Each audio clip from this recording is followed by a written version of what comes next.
Hey, TV fans. Welcome to Tori Talks TV. I'm Tori. And I'm Dr. S. On this episode, we'll be discussing This Is Us, Season 5, Episode 12, which is called Both Things Can Be True. All right. So we're back in This Is Us mode. They keep taking these breaks and it's driving me crazy, honestly. What the heck? No, I'm totally on the same page as you. Although, I mean, good thing it was good because I'd be really mad. No, that's true. Yeah. Well, it was a very good, emotional, touching, very multi-layered episode. So I don't even know where to begin. So I think I'm just going to jump in with Kevin and Madison and kind of get that out of the way. No offense, Kevin and Madison, but their wedding, they're planning it. I mean, if you all have been watching for a long time, you know that I have, I take issue with Kevin and Madison ending up together. I like them separately. I don't love them together. And I still don't feel the chemistry between the two of them. I'm telling you, I'm waiting for it to happen. I'm like, you know what? I like them. I have not felt it yet. How about you? They don't give me the warm and fuzzies at all. But just like you said, like I like them both individually. And, I'm open-minded. I feel like I want it to happen. And This Is Us has the power to make you feel. So if we were supposed to feel, we would feel by now. Yeah. Like they know how to make people feel stuff. I'm like tissues crying all the time. So they know how to do it. We're not supposed to. We're not supposed to root for them. I think you're right. Thank you. There's hope still because okay. I feel bad. I'm not trying to set them up for failure, but yeah, I think you're onto something. Like we're not supposed to be super excited about this wedding. And I don't know, how did you feel about Madison and talking about that story with her father and her mother and them ultimately breaking up? I didn't even feel anything for that. I didn't. Well, I kept thinking like, are they going to die right after? Yeah. And then that's going to be the last happy moment, because even if she felt happy in that moment, a few weeks later, they announced they were getting divorced. That taints it for me. Yeah. Like, I don't know. Yes. I felt the same way. And like, again, they can make me feel if I'm supposed to feel. And I don't feel like we're supposed to feel. I don't know. I know. So, all right. And thank you for validating my feelings, because I'm like, what do I have against Madison? I actually really like her. And I'm seeing more of the old Madison coming out. She's a little quirkier, that, like she used to be. So that's a good thing. But oh my Lord. Well, luckily, they have Uncle Nicky there to help with the wedding planning. But oh my gosh, the clash of Miguel and Nikki. That trope was hilarious. I'm sorry. Oh my gosh. I was like, Nikki, you need to stop. I love Miguel. Okay. I like you a lot, but you've been gone for quite some time. You have no right to be doing all this. And I know why you don't know where to start with this episode, because once again, they did such a good job of weaving together the different characters and the different like time frames. And so you can't help but like read the interaction between Nikki and Miguel with the flashbacks to Jack and Miguel. Yeah. And you're just like, look, we know what's happening here. We've always known how great Miguel is, but then we are also seeing it like side by side. So I was getting pissed at Nikki. I know, relax, dude. But that just shows how out of touch, out of reality, this reality he is. Like he's still stuck back thinking he needs to like defend his brother for this guy stealing his girl. But like that was so long ago. And he didn't steal. The fact that he like swooped in 13 years after Jack's death. I mean, he's just, I get it. I get the like protective little brother, but also like chill out, dude. I know. And what about, go ahead. Oh no, I was just saying it did end up that I feel like they could actually maybe be friends. I do too. And like, well, how, like Miguel just like, he's just so sweet. He warms my heart. How he told Nikki that story about how Jack never replaced him and how he wouldn't say the words best man. Yeah. Freaking Miguel, man. He's like my favorite person. He's the definition of supportive. Like this, I mean, he's literally a supporting character, but I mean, he's like doing his job perfectly. He supports everyone. When he's back with Jack trying to help him set up for the proposal, and how he sticks up for him to Mr. Malone, her father. I mean, oh my gosh, I know. Like the whole thing, like helping him propose and like making him like, like the comic relief too. His hair. Okay, what about his hair though? It's questionable. I don't know. Oh my gosh. I guess that's how they wore it back then. I don't know. But why does Jack get to have such cool hair? I don't know. He really does have great hair though. He has such good hair. He couldn't like outshine Jack. That's what it No. is. No, he really is. I'm waiting for Miguel to have an episode. Can he have his own episode? Could we I know. And the whole Rebecca Miguel episode, I'm still waiting for too. That we need. I mean, I kind of thought of this as sort of a Miguel episode, but then I want like a full on, including like when he like meets up with Rebecca and how that whole thing goes down. We have to know fell that. in love. Mm-hmm. Yes. Swoops in, so they say. Sure. All right. Well, let's move on to Kate and Toby. So Kate is starting this new job. She's probably feeling guilty about leaving, hasn't been away from the kids this long. And I mean, I'm sure you probably can relate being a working mother. Yeah. And then I relate to Toby. And then Toby being the stay-at-home parent. Yes. And him. Oh my gosh. When Kate leaves and it's just baby Jack and Toby, and I'm sure this is off script, but Toby, the guy who plays him, Chris Sullivan, he's like singing, "I want to rock," and then baby Jack's like, "No." Yes. And he's like, "No." Do you remember that? That was so good. That was so funny. I was laughing so hard. I'm so glad they kept that in. That was totally not scripted, right? I can't imagine it was. No way. But it was hilarious, totally.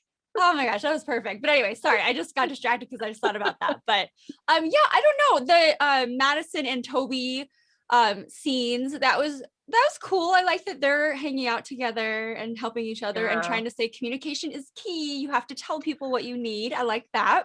Mm-hmm, but Toby did not do it. Yeah. Then there's that, which that's gonna come back to bite him in the butt. And I'm scared because we know that he has issues with depression. And if he doesn't talk out his feelings, is he going to go down that road again? I really hope not, because poor guy, he's so nice. We see where it can go and how bad it can get. So yeah. I don't know how to feel about Kate and her coworker and how much he kind of doesn't like her. But I kind of do see, like, she can't really just be like on her phone in the middle of class, right? So right. I don't know how to feel about that. I get why he's annoying. I don't know why he's teaching blind kids about music, though. He is kind of a jerk. Yeah, you're right. He has like no patience for. Maybe he just gives it all to them. But I don't know.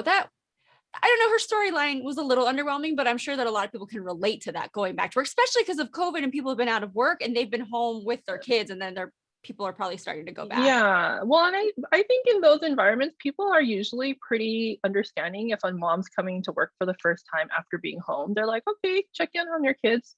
It wasn't like she like answered the phone in the middle of teaching. It was kind of like in between things. So that's true. I don't know. It's a little bit on her side with that one. But I mean, if she actually like, she just looked at a text, right? Yes, it was a picture. Yeah, exactly. So not too bad. Yeah, but it was like the story was neither here nor there. So then with that, let's move on. Okay, let's talk about Randall and Beth. We always save the best for last. That's just my opinion. But really, I want to start with Randall and him going to the transracial adoptee support group. I didn't know this existed. My ignorant mind just like didn't realize that. I mean, this is a real thing, obviously, but I thought it was fascinating, the stories they told and how their perception of it was. Okay. So first of all, I have to say Beth stole the show from the first second when she said, "Let everybody else talk." Yes. And then he goes there and he doesn't talk. And it was like, I was totally like watching him listen to all these stories, and he finally feels, I feel like he's validated because of like, I don't think he knew that like he could have a group like this to share with either. Just the look on his face was like, I feel seen, I feel heard. Just that acting was I mean, we always talk about it. He's amazing. I love him. He should have won the SAG award. I'm not gonna talk about it anyway. But yes, just the other person who was new, the new participant with him, and he was saying that he felt like he needed to prove himself. Oh my gosh. I mean, it's like must be so cathartic, But then like the one that really made me think was the woman who said she didn't speak English and her mom or she didn't speak Spanish and her mom didn't speak English. And in the end, she wished that she had never been adopted. Oh. I was looking at Randall, like they ended with her story on purpose, right?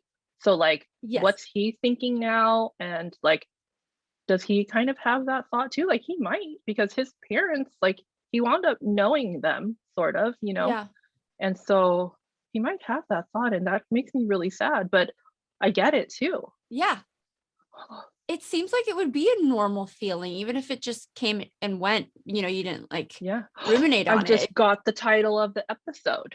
Oh, you're brilliant. Oh my gosh, I just got chills. That's amazing. No, they're brilliant. Now I get it. Yeah, that was some pretty heavy stuff, but enlightening for sure. And then now let's talk about Beth and Carol and Tess and Alex in this whole web. Well, first of all, I love Carol. Okay. Yes. And I love where her character is going. You know, she always really scared me. She seemed very intimidating, but as she is opening up and making up for lost time with Beth, and she is amazing. She is everything. Felicia Rashad is everything. Everything. Oh, yeah. Like whoever this fantasy person is, this character, she's perfect. She's perfect. Oh my gosh. I have to just throw this out there because it was the most touching scene of the night for me. It was when Beth laid her head on her mom's shoulder. Yes. Wow. Yeah. I want that. Like, I'm just like, I need that moment in my life with my own mother, you know, but it's not going to happen. I think maybe we all do. We get to live vicariously through Beth. But that's why I'm just saying this is not real. That type of stuff does not happen. Oh my but it's okay. I'll take it through This Is Us because, you know, however I can get it. Yes. Well, she was a really great, I mean, subtle guide for how to handle, that sounds terrible, but you know, how to deal with Tess and being in the room with the door closed with Alex and the pronouns and having to get that all right. So I like that she was there to support her with that. And, you know, Beth is like just her little subtle movements, like when she was about to go up the stairs and she kind of stops and then goes back down. She takes a step. Every move she makes is perfect. Yes, it is. Susan Kelechi Watson. Yeah, the actress. Perfect. Nailed it. And then, walking in on Tess and Alex and how it's, I mean, okay, it's one thing. It doesn't matter what the gender is or whatever. It's still just the act of catching, you know, your 13-year-old daughter in bed with somebody. Exactly. I was thinking the same thing. And Deja did kind of like put it in there like, hey, that's like a double standard if you just let her go in and like close the door, right? So she kind of prompted that whole thing. So I get that. But one, she could have maybe like waited a couple seconds. Because of course your teenage daughter is going to be mad that you just burst in. It's embarrassing, right? So then kind of like, like she did not tread lightly, like Carol told her to. Oh yeah, that's right. Yeah, so yeah, I don't know. It's a whole new avenue for her, but I feel for Tess because she's, you know, I think that she's right in some way that the relationship may never be the same, but I mean, it can just, but maybe that's what they needed just for the growth was for it to change. And maybe the dynamic can still be salvaged, you know, I don't know. And even to just talk about it, for her to even acknowledge that like her mom is trying and that it's different that she has to try, like that's pretty deep. Yeah. So I mean, at least they're having like, you know, unlike Beth and Carol, like they're having the conversation early, not 20 years from now. Right. And so even if it takes time, it's still going to take less time. Yeah. And I mean, that's still huge. It's huge, people. That's a big deal. Yeah, I think so too. I have to agree with that. Yeah. Just so many different, I don't know, the tropes, the through lines, there's so many different things I've never even seen discussed on TV before, reality or scripted. I've never seen it. So this has been very enlightening television. Yes, and I hope a lot of people can relate because we need more representation for these, for people of all sorts. Yeah, different definitely. types. Yeah. So I love This Is Us even more than I thought I could. Just episodes like this, for example. But okay, the way this episode ended, the exes of Kevin picking up the magazine that's announced he's getting married. Okay, I picked up on something. So we have Zoe, Cassidy, Sophie. So good to see their beautiful faces again. But when Sophie was walking over, was she pregnant? Oh, I did Anybody else catch not. that? I did not. Did you rewind and check? I did rewind because they, Okay. they don't show their face and they just showed, she's in her Oh. scrubs because she's a nurse. Mhm. And I swear, and I'm gone. If she's not pregnant, I feel bad for the actress. Sorry. But I swear I wear scrubs and I'm just saying it looked a little tight. And the whole point of scrubs Okay. is not for them to be tight. It looked a little tight on the belly. Maybe I'm Oh. wrong. Did anybody catch that? Let me know. But yeah, they showed, Zoe and Cassie kind of laughing it off. And then of course, Sophie laughing it off, but she also had a look of maybe longing in her eyes. Did you see that? No.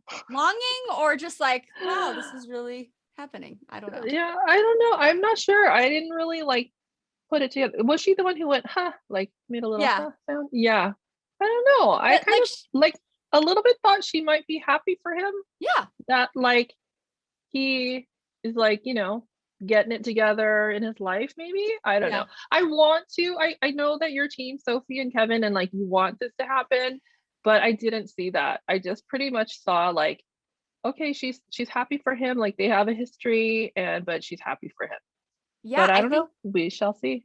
I think you're keeping it real with me because it just, I thought she laughed it off and then it lingered a little bit longer on her face than the other girls. But of course I'm reading too much into it because I want it to be Sophie and Kevin in the end, but they did linger on her longer, but I think that makes sense because she was the last person of them, but also his first love. And that's the person like we would most think would be the person who he would have ended up with. But yeah, I guess we still don't know.